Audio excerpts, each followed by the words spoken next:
So have you ever had it where you've wet molded leather, so you've wet your leather for molding purposes, tooling purposes, or whatever reason, and when it dries out, it dries firm, hard, and very stiff, and that is not necessarily a very desirable trait.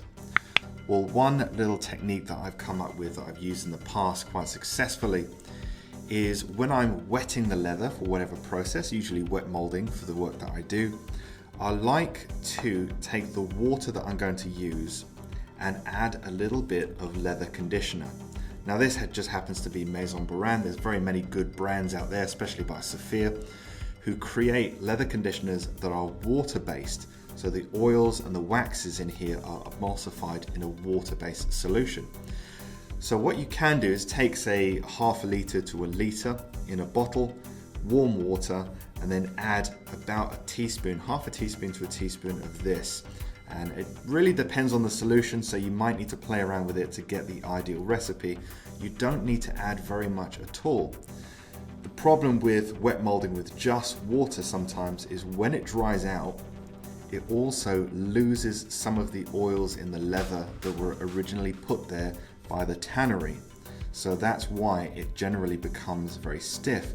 But if you're adding them back at the same time, then you're effectively replacing what you're going to lose during the drying out process. Now you can also add dyes to this solution as well. So if you're using a water-based dye, adding a little bit of conditioner to it, not very much, just enough to counteract the loss of oils during the drying process. So all you have to do is dip it in, and this is just a piece of crappy split leather, but as that water is soaking in and being pulled into the leather, it's also pulling the emulsified oils and waxes from this particular brand of leather conditioner. And that way, once it's dried out after you've wet molded it, it's still going to have a soft, supple nature that it had before, and you're also going to prevent drying and cracking and tearing with age. For more information about fine leathercraft techniques and tips, visit leathercraftmasterclass.com and check out the courses I can offer you. Thank you for watching, and I'll see you in the next episode.